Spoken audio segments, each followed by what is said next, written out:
Bonjour, j'aimerais vous parler aujourd'hui de la manifestation.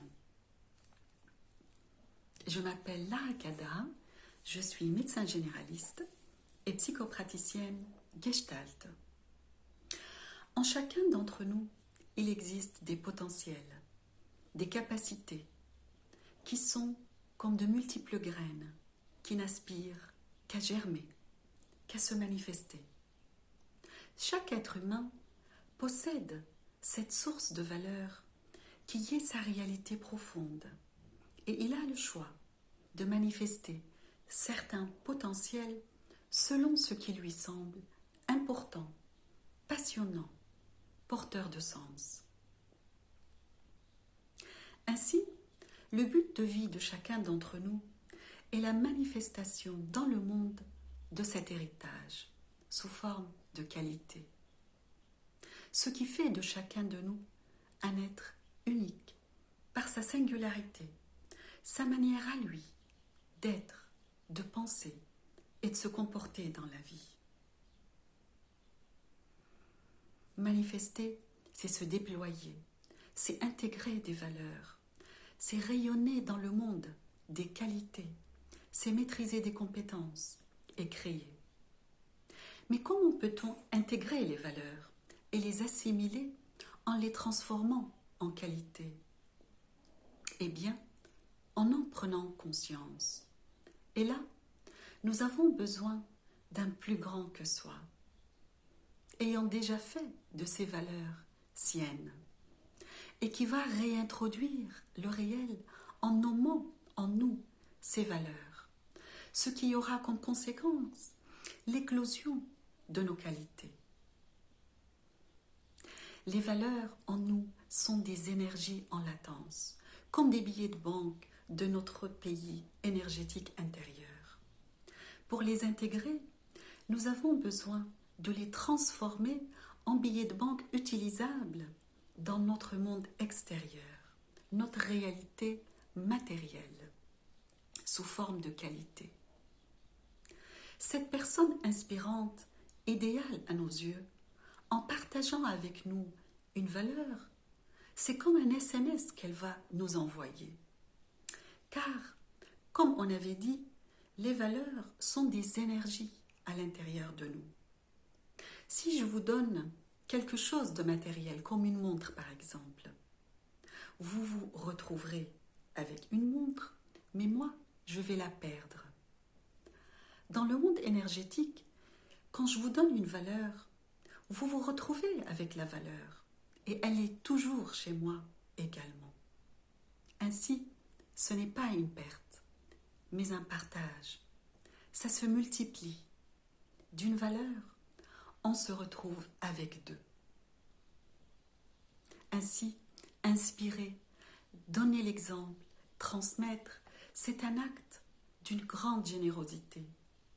Car ce n'est pas conditionné par quelque chose en retour. Pour illustrer cela, prenons l'exemple de la beauté, qui est une valeur qui se trouve chez nous tous. Mais beaucoup ne se voient pas beaux. Ils ont besoin de l'entendre pour qu'ils l'intègrent. Un autre exemple, une autre valeur, la loyauté. C'est une valeur chez nous tous. Mais certains peuvent se voir lâches et ils ont besoin d'entendre qu'ils sont loyaux par quelqu'un qui croit en eux, afin qu'ils arrêtent de saboter cette valeur, de se saboter, et par conséquent, de changer leur manière de penser et leur manière de se comporter. La source de ces compétences est gracieusement en nous, par pur don, et l'être humain fait le choix de manifester certaines capacités en les mettant au service de l'amour, la bienveillance envers lui-même et envers autrui, ce qui va permettre progressivement la manifestation d'autres valeurs chez lui et lui permettre de grandir, d'être libre. Il fera aussi le choix de rester figé dans la peur pour d'autres capacités, en lien avec des croyances erronées liées à son histoire. Ainsi, nous sommes tous égaux. La même source est en chacun de nous. Nous disposons tous des mêmes graines de compétences et nous avons tous besoin les uns des autres, car personne n'est parfait. Personne n'a toutes les compétences dans tous les domaines de la vie. Ainsi, nous sommes tous des êtres magnifiques et imparfaits. Magnifiques par notre nature profonde, source de toutes choses, et en même temps imparfaits à cause de nos blessures, de nos jugements, de nos croyances, de nos peurs liées à notre histoire enfant. Par conséquent, s'engager dans le chemin vers plus d'amour, plus de confiance en soi, c'est croire en plus grand que soi. Plus grand dans le sens que l'autre peut partager avec moi, peut m'inspirer des qualités, peut m'apprendre des compétences que je n'ai pas encore. Car je ne suis pas tout et je ne sais pas tout. Le chemin, c'est l'apprentissage par l'expérience avec l'autre.